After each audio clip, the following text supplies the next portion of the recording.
Case for measurement and validation. Basic ideas for the case: a variety of information, including quantitative cost figures and reports from managerial focus groups, is presented related to Tanglewwod's recruiting practices. Students are asked to create a recruiting guide for the store associate position, and then create a simple message that can be used for future recruiting activities. Several types of predictors that have been used at Tanglewwod are reviewed, along with some validation data from the store's archival records.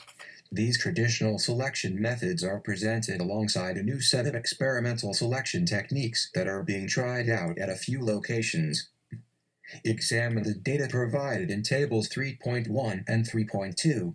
Write a one-page memo describing what the results show. Be certain to emphasize both the practical and statistical significance of the results. Examine the differences between the predictive and concurrent validation results. What differences do you notice? Provide an explanation for why these two designs might yield different results. Which method do you believe is more accurate? A few key points should appear in your paper about the traditional method sample. A. Some fairly weak correlations are statistically significant in the traditional model because the sample is enormous. Even the correlation of 0.03 is highly significant. This means that it probably makes more sense to concentrate on the practical significance of the correlations. B.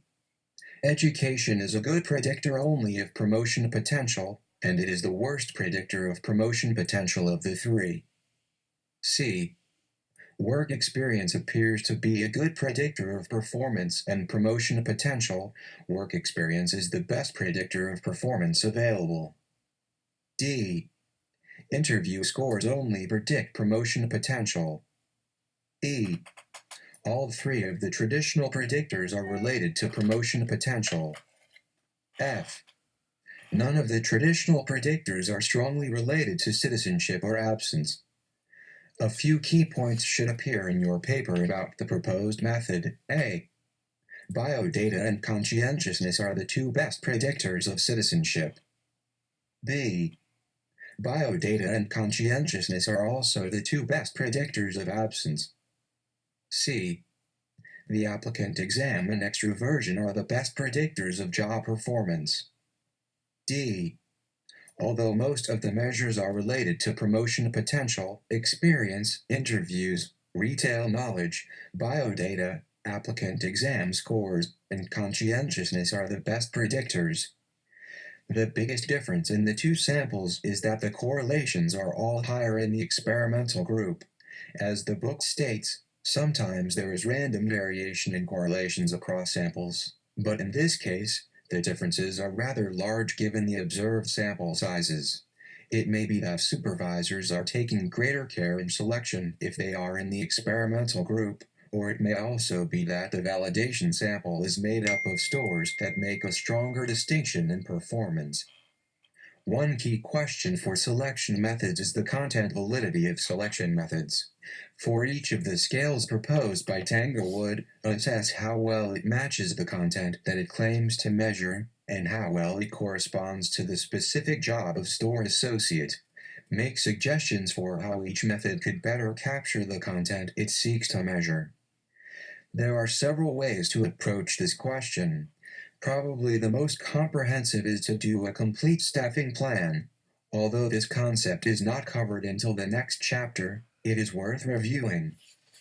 Based on the information described so far, it is likely that the combination of some measure of one of the more cognitive measures, like education, the retail knowledge exam, and the applicant exam, and a more interpersonal measure, like interview scores, biodata, and extroversion, would be an ideal combination.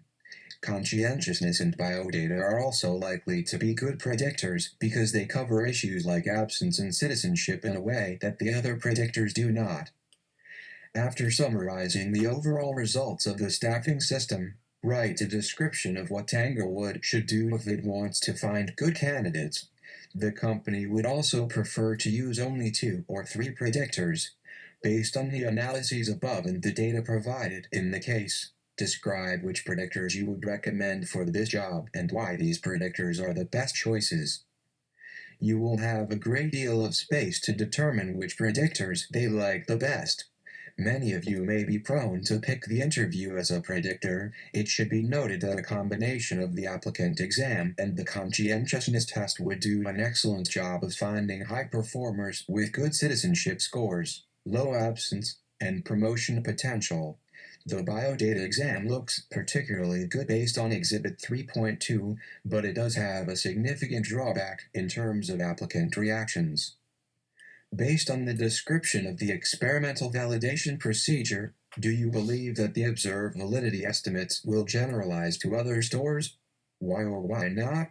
What additional information might you use to determine if the results will generalize? The most important evidence related to this question has to do with the personal memo from Emerson and Wood.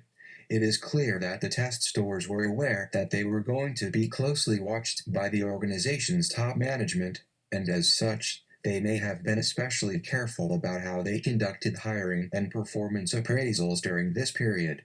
It might be worth collecting information about the 10 stores that were selected to serve as pilot locations as well. Seattle is not representative of many of the locations where Tanglewwod hires, and it might be that rural locations would have very different applicants who are best measured through different predictors.